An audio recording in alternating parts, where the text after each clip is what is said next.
Buenísimo. Bueno, hola, ¿qué tal? Gracias Leo. Este, ya varias veces me invitó a cosas así, Leo. Todavía no entiendo bien, sí, no entiendo bien qué es lo que ve de interesante en mí, pero se lo agradezco. Así que muchas gracias. Eh, si bien tengo formación en filosofía, los temas que me interesan me hacen estar muy ligado a la gente de comunicaciones, así que nada, muy contento de estar con ustedes. Hoy voy a plantear una serie de reflexiones, ¿no? Que tienen que ver con la relación entre humano y máquina, humano-robot, humano-IA. He titulado esto de una manera... Yo lo voy cambiando de acá. Dale, perfecto. He titulado esto de una manera un tanto pretenciosa, rastreo de un robot del miedo a la fascinación, ¿no? O elogio de los cyborg. Personalmente, desde un punto de vista social, ético y político, cuando hablamos de cuestiones filosóficas con respecto a esto, lo que a mí más me interesa es pensar desde el punto de vista de los afectos, ¿no? ¿En qué sentido? En el sentido quizás en el que lo decía un filósofo de hace varios siglos ya, llamado Baruch Spinoza, ¿no? Que él pensaba la ética, ¿cuál es el laburo de la ética? ¿Qué es lo que tiene que hacer la ética? Y bueno, pensar cómo nos afectan las cosas. Si nos afectan para bien, para mal, si aumentan nuestras capacidades o las disminuyen. Entonces, cuando siempre que piense yo en clave ética, aunque no va a salir la palabra ética en ningún momento, sí lo estoy pensando en clave ética, por lo menos en el sentido de Baruch Spinoza, ¿no? En el sentido de pensar éticamente es pensar cómo nos afectan. ¿Cómo nos afecta nuestro cuerpo también? ¿Sí? Y cómo esos afectos pueden eso, aumentar o disminuir nuestras capacidades. ¿Sí? Rastreo de un robot del miedo a la fascinación. Yo tengo una hipótesis que querría compartir, ¿no?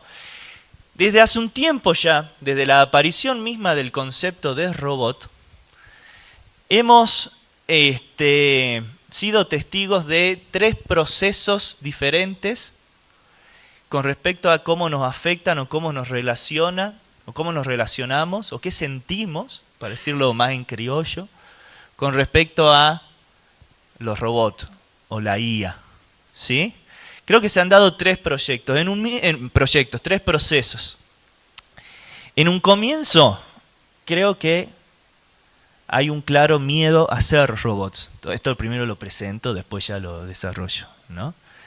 Ha habido un claro miedo a ser robots. Más adelante se ha ido transformando eso a un miedo a no poder serlos, a no estar nunca a la altura del robot.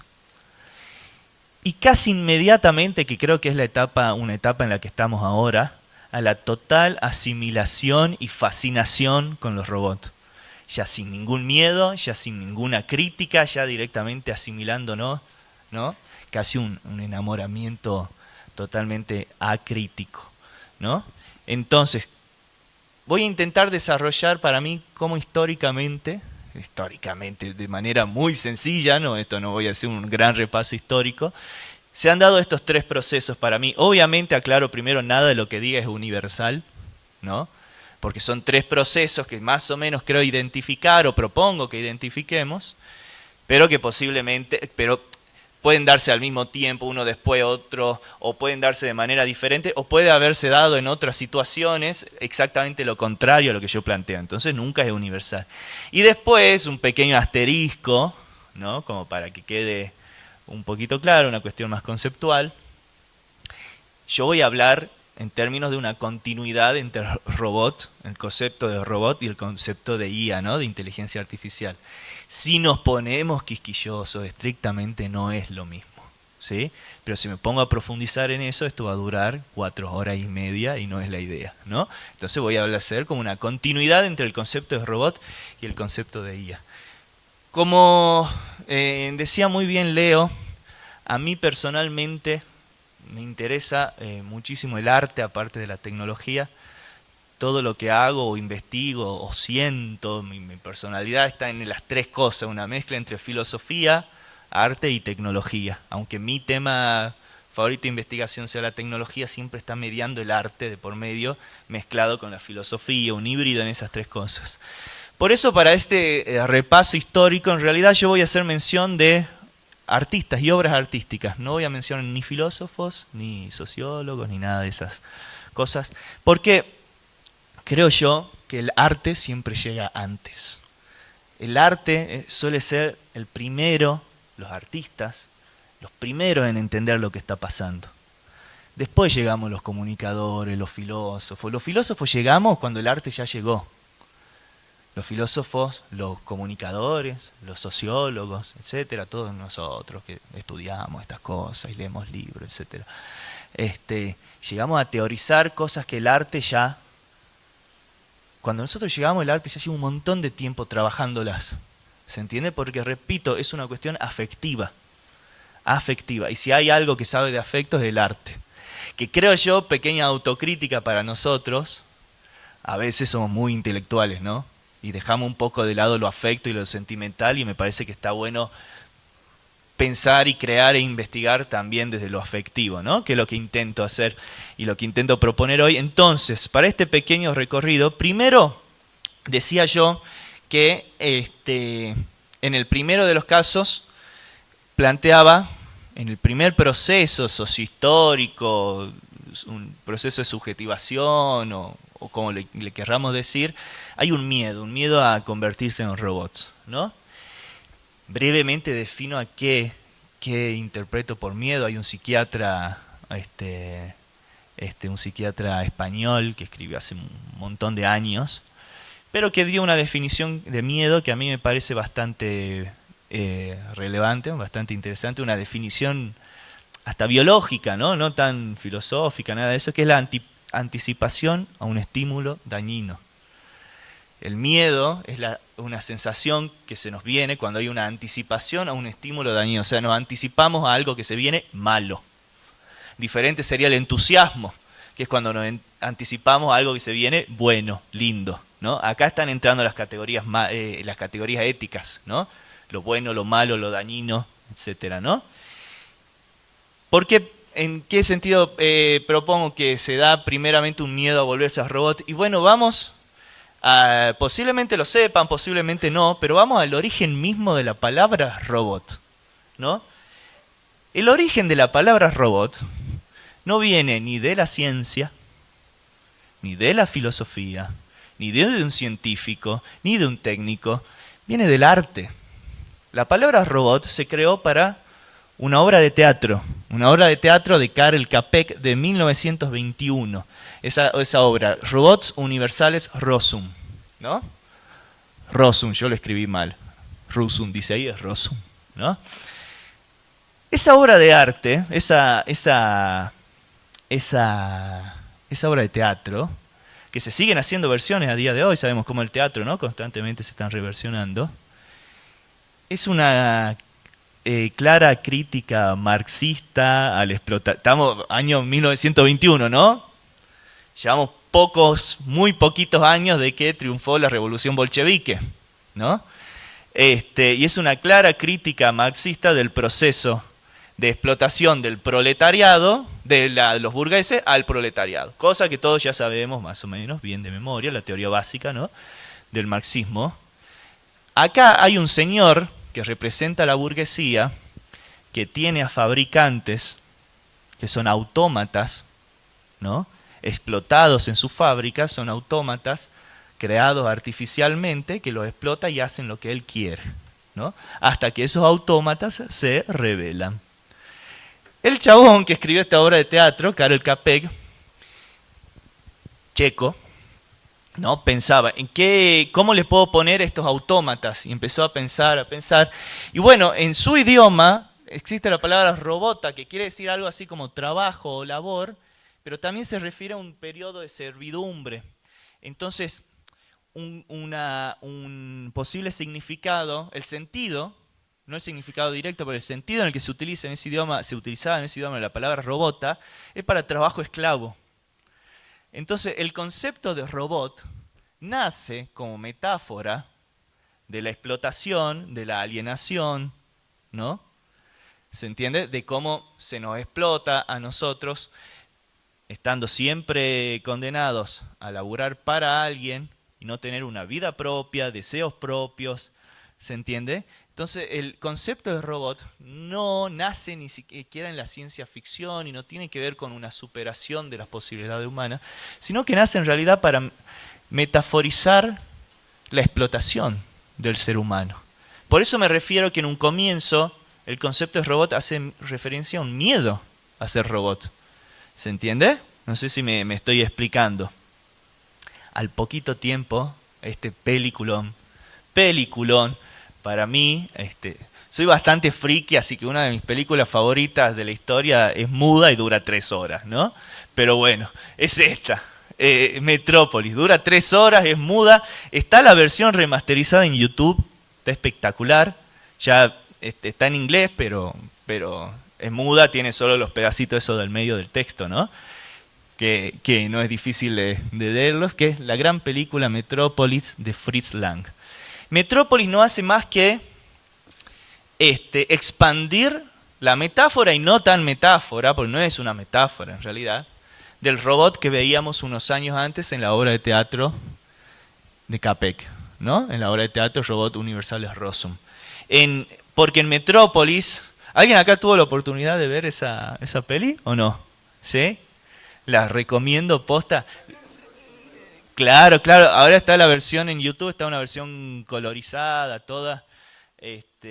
Pequeño detalle, faltaba un fragmento importante y lo encontraron acá en Buenos Aires, en Argentina, lo encontraron en un rollo que estaba guardado en una filmoteca abandonada, estaba guardado el único pedazo en la historia, así que bueno, hemos colaborado los argentinos de alguna manera a que esta gran obra maestra la podamos ver completa hoy en día. Les recomiendo verla aunque sea de a pedazos, porque obviamente no es tan dinámica como ver Los Vengadores, digamos, porque ya tiene sus años. Pero es espectacular la película. Una película de ciencia ficción, año 27, justo el mismo año en el que se crea el sonido en el cine. Y esta todavía no había llegado el sonido, sé que es muda. En la que justamente tenemos una gran ciudad, seguimos con las clásicas metáforas. Hoy ya son muy manoseadas esas metáforas, en esa época no lo eran tanto. Estoy hablando de cine y obra de teatro, ya estamos hablando de un siglo, ¿no? De un siglo prácticamente. Hoy en día ya son muy manoseadas, pero en su momento eran bastante novedosas en esos artes. Sobre la superficie vive la gente rica en edificios hermosos, bien pulidos, bien limpitos.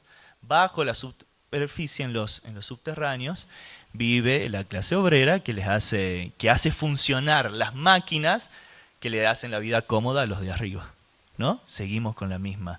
La clase obrera, yo no digo que Fritz Lang sea marxista, ¿no? No lo planteó en estos términos, pero la metáfora es evidente, ¿no? Pero los que viven abajo laburan todo el tiempo de manera mecánica, robotizados, ¿se entiende? La metáfora es clara ahí en la película, hasta el punto tal de que los tipos hacen andar los relojes, tienen que mover segundo por segundo el reloj, son el reloj. El reloj lo hacen, no funciona automáticamente, es un obrero moviendo segundo por segundo. El obrero se convierte en la máquina.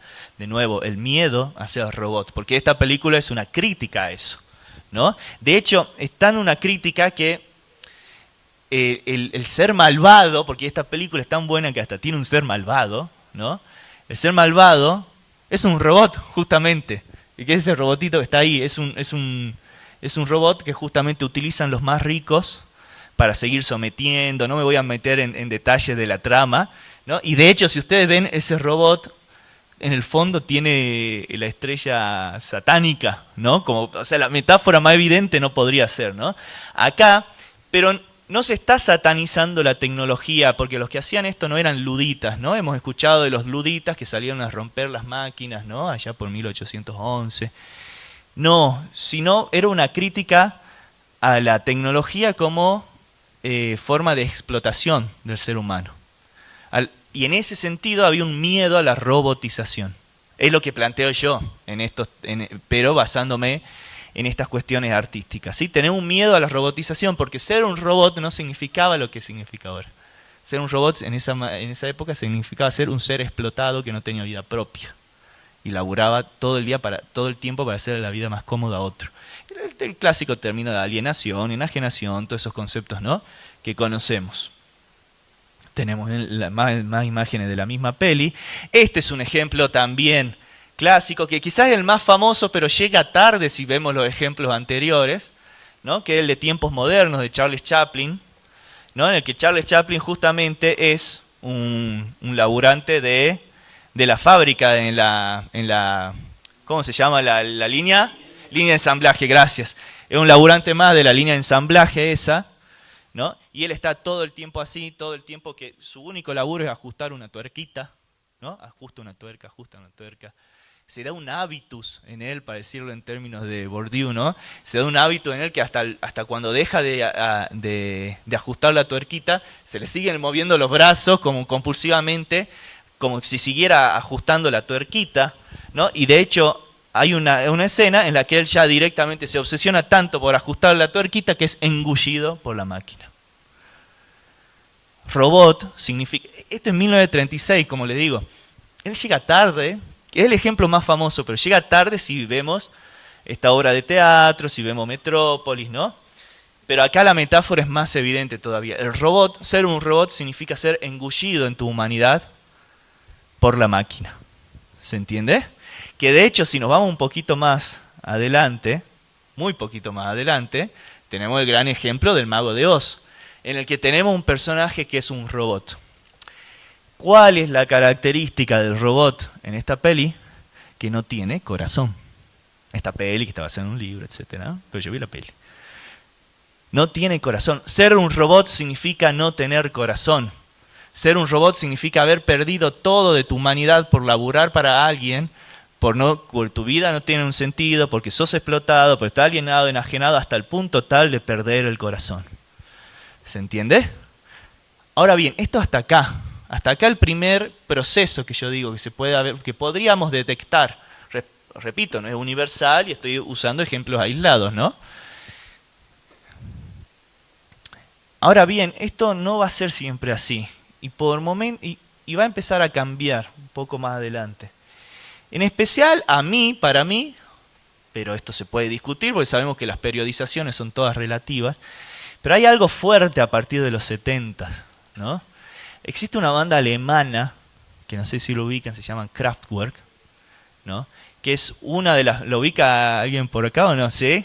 Bandaza, alta banda, que es quizás la primera banda de música estrictamente electrónica, ¿no? Robótica, literal robótica. De hecho, este disco, este álbum de ellos, que es el más famoso, se llama Man Machine, 1978, y es robótica. Los tipos fueron adelantados porque los sintetizadores medio que recién se estaban haciendo. Y el baterista de esta banda inventó su propia batería electrónica. O sea, no es que se compró una porque no existían. La inventó él a su batería electrónica para poder hacer la percusión estrictamente electrónica y robótica de la música de ellos, ¿no? Ahora bien, si vemos incluso la vestimenta que ellos tienen, ellos están todos vestidos igual. En su espectáculo eran los 4 chabones parados con o la compu o el sintetizador de turno. Y nada más. Podía estar 2 horas viendo 4 chabones parados, ¿no? Literalmente parados, no moviéndose a un costadito, nada, así, ¿no? Acá ya no hay un miedo a ser robot. Todo lo contrario, hay una romantización de haberse vuelto robot con Kraftwerk, ¿se entiende? Ellos, acá en Man Machine, cuando ellos ponen Man Machine, no es una crítica, no es que como en Karel Capek o en Fritz Lang o en Chaplin, que la máquina nos ha engullido y hemos perdido nuestro corazón cual robot de Mago de Oz. No, acá está buenísimo ser un robot, ¿se entiende? Y hasta fingimos ser robot e intentamos robotizarnos lo máximo posible. Y si hay una melodía que la podríamos hacer tranquilamente con una flauta traversa, igual la vamos a hacer electrónicamente. ¿Se entiende? Musicalmente, estéticamente está pensada esa banda para que todo, incluso lo que tranquila, se podía resolver fácilmente de manera acústica, hacerlo de manera robótica, electrónica. Y está muy bien lo que decía ahí, porque robótica en el sentido de repetición. Si vos escuchás, las melodías son una serie de notas repitiéndose una y otra vez, una y otra vez, una y otra vez y una y otra vez. Al igual que las letras por lo general son una frase que se repite una y otra vez, pero allá ya no es una crítica como ajustar una y otra vez la tuerca, ¿se entiende? En Champlin. Acá ya está romantizado. Entonces, que yo decía, ¿no? Que va a haber un corte, porque va a haber un momento en el que dejamos de tener miedo a ser robot. Yo más o menos por acá propongo identificar ese corte, puede ser antes, después, de otra manera, ¿no? Pero una vez que se empieza a romantizar el ser robot, podríamos hablar que se dan dos procesos. Primero la maquinización de lo humano, pero ahora la humanización de la máquina, ¿no? Dos procesos que van y vuelven, no es que primero uno y después otro. Pero ya si llegamos a nuestros días, otro peliculón, si tuvieron la posibilidad de verla, genial. Si no la vieron, se las recomiendo. Se llama Her, con un actor que está muy de moda ahora, Joaquin Phoenix, ¿no? Porque acaba de ser la nefasta versión 2 del Joker. A mi humilde entender. Se hizo en este tiempo no era tan mainstream Joaquin Phoenix, pero bueno, después del Joker medio que pum para arriba, ¿no? Dirigida por Spike Jonze.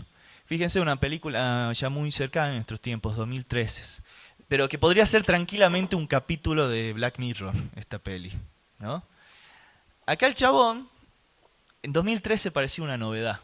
Fíjense, no ha pasado tanto, en 2024, no solo que ya no es una novedad, sino que una obviedad, ¿no? El tipo se enamora de su sistema operativo. Todas las personas en un futuro tienen insertado, tienen como una especie de auricular, ¿no? Y una especie de celular, pero más chiquitito todavía y más básico, con un sistema operativo que les maneja toda la vida, todo, desde manejarte la casa, manejarte el trabajo, los mails, todo lo que quieras, pero ese sistema operativo ha sido procesado mediante una inteligencia artificial para que te hable y se comunique con vos como una persona, como un ser humano, ¿no? Cosa que ahora es una obviedad, hace no tanto no era una obviedad, era una cuestión de ciencia ficción, ¿no? El chabón, obviamente, soltero, se enamora de la inteligencia artificial que él le pone la voz de una mujer, por supuesto, ¿no? Le pone la voz de una mujer. ¿Qué pasa? Él se enamora, tenemos una serie de escenas y muy idílicas, un amor que es solo mediante voz, ¿no? Pero tienen hasta sexo virtual, entre comillas, ¿no? O sea, un amor. Hasta que el tipo se entera, perdón que le vaya a spoilear la peli, pero si no se la spoileo me quedo sin argumento para la charla, digamos. Hasta que el tipo se entera que su inteligencia artificial hace lo mismo con todos los usuarios. O sea, se siente engañado y el sistema operativo le dice, no, pará, yo te amo igual que amo a los demás. Solo que, claro, yo, yo puedo,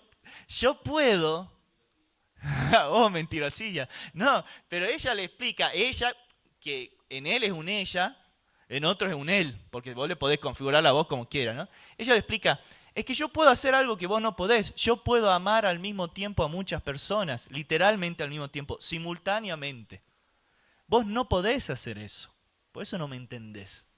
Y ahí es cuando yo digo que entra el miedo a no poder ser robot. Porque y de hecho toda la crisis existencial que tiene el chabón es, claro, yo no puedo hacer eso. Fíjense, primero era el miedo a ser robots, en la época de cuando nace el concepto. Porque robot significaba estar alienado. Ahora robot significa ser una especie de superentidad que lo puede todo. Es lo más cercano a lo divino, a lo omnipresente. Claro, y yo no puedo, yo no soy un robot, soy un simple humano. Entonces la crisis ya no es, uy, me han robotizado, sino, no soy lo suficientemente robot.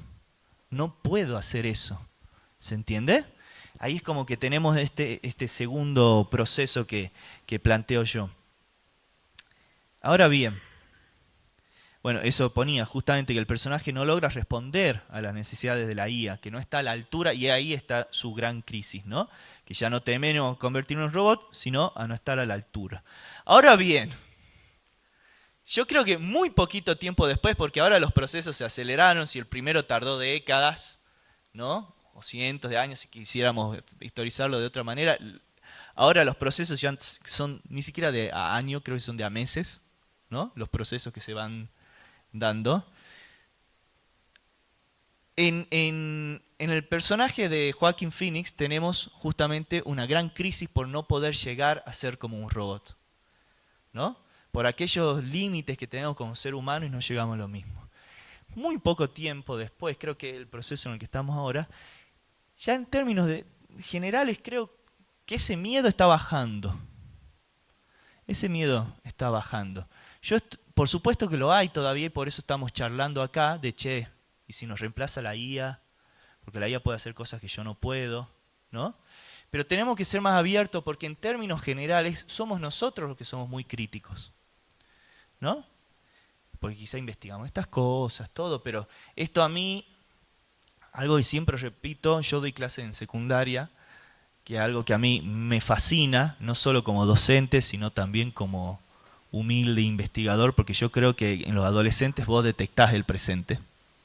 A veces nosotros acá en la universidad nos encerramos en nuestro mundito de los libros y las teorías y no nos damos cuenta de lo que está pasando en el presente, ¿no? En los adolescentes no hay ninguna crisis en que te reemplace la IA. O sea, si lo puede hacer la IA por mí, pero mejor, y ustedes creen que se ponen, oh, pobre de mí, estoy alienado. No, si lo puede hacer la IA por mí, pero que lo haga toda tal.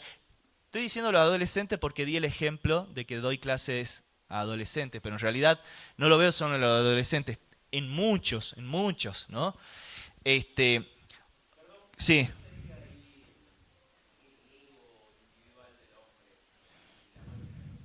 Yo no sé si, es que yo creo que ya ahí no nos interesa el ego, quizás, igual estoy improvisando una respuesta, es una pregunta re complicada la que me acaba de hacer, ¿no? Pero yo creo que ya no es una cuestión de ego, sino de... Sí, decime. Ah, para que se escuche por el micrófono. Dale, dale, acordátela porque yo me la voy a olvidar, tengo una memoria modo Dory, que yo cada ratito me olvido, ¿sí? Tanto es así mi falta de memoria que me olvidé que estaba diciendo. ¿En dónde está? No, no, no, no hay drama, no me molesta. Siempre me está. Ah, bueno, pero que hay... Ah, el otro tema que a mí me fascina para investigar, aparte de las tecnologías, es la cuestión de la educación. Son los dos mis temas favoritos, la filosofía de las tecnologías digitales y la filosofía de la educación, todo lo que tiene que ver con la docencia. Realmente es algo que a mí me apasiona, la docencia, ¿no? A los 2 meses, literal, de que se inventó ChatGPT, o que por lo menos se hizo más bien conocido, no saben la cantidad de manuales que había en el ámbito docente de cómo utilizar ChatGPT para la tarea docente. Que se lo preguntaron al mismo ChatGPT. Exactamente, sí, sí, sí. Pero era una cantidad estúpida de manuales, y estoy hablando un par de meses. ¿Saben cuántos manuales o libros o ensayos filosóficos por parte de docentes se titulaban ¿es realmente necesaria la IA para la docencia? No estoy diciendo que no, pero estoy diciendo que nos detengamos un cachito a pensar si es tan necesaria, ¿no? Porque llevamos 800 años siendo docentes sin IA. Entonces, aguantemos. Llevamos cientos de años siendo docentes sin IA y de repente se inventa y a los 2 meses ya es obligatorio que la use. Tan obligatorio que necesito una cantidad estúpida de manuales que me digan cómo aplicarla en mi tarea docente. Repito, no estoy diciendo que no sea necesaria aplicarla en la tarea docente.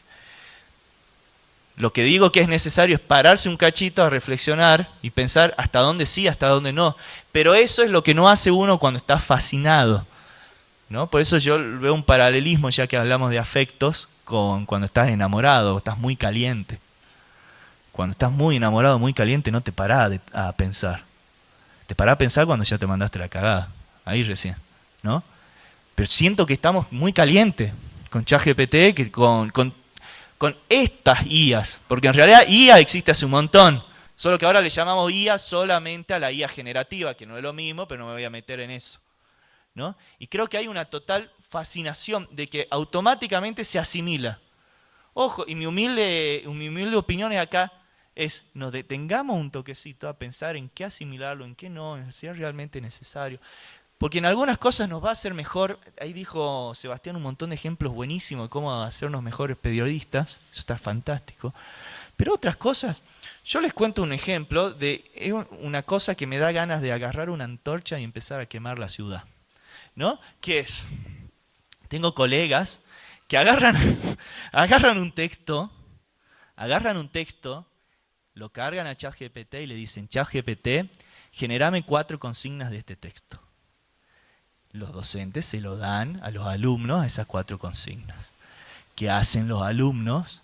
Agarran las 4 consignas, la cargan a ChatGPT y dice, ChatGPT, respondeme estas 4 consignas. Nadie está dando la clase y nadie está aprendiendo. La clase la da ChatGPT, la responde ChatGPT y nosotros, ahí sí, somos meros obreros de la máquina, como en Metrópolis, pero ya no nos importa. O sea, el miedo que era inminente en la obra de teatro de Karel Capek, en Metrópolis, en tiempos modernos de Chaplin, se ha cumplido. Solo que ahora nos encanta. Solo que ahora nos encanta. Repito, estoy generalizando. Es obvio que hay gente que no les encanta y que está siendo muy crítica, ¿no? Pero en términos generales nos encanta. Y acabo de dar un ejemplo que incluye adultos y adolescentes. O sea, está el docente, y son varios docentes que conozco que hacen lo de ChatGPT, haceme las consignas. Entonces, ¿para qué estamos? Estamos cumpliendo un trámite burocrático de que hay que dar una consigna y alguien tiene que responder una consigna. Se aprende, digamos, ¿sí? En la película de Her había una gran crisis del chabón por, no estoy a la altura de esta asistente virtual, no voy a poder lograr lo que ella quiere que logre, o ella logra más de lo que puedo yo. Mirá qué loco esta relación con esta IA que tuve. Hoy en día existe esto. Crea tu novia ahí. Y no recorté bastante las imágenes, porque por supuesto que este tipo, ¿cómo? Novio, pero a eso quiero llegar. Hablaba hace un rato Sebastián del sesgo en la programación.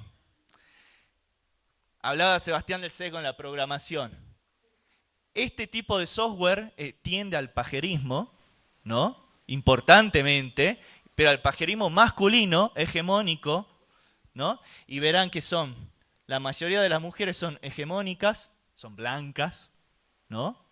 Y tuve que recortar la imagen porque había de todo, ¿no? Pero obviamente no había, o sea, estas son plantillas, no sé si entienden, son plantillas no hay una fucking plantilla de una mujer indígena, por decirte una, ¿no?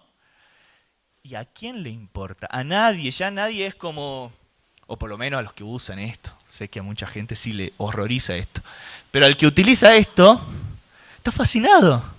Y es mejor, porque nunca me va a discutir, nunca me va a hacer problema, nunca me va a pedir que vayamos al cine, que vamos directo al... ¿Se entiende?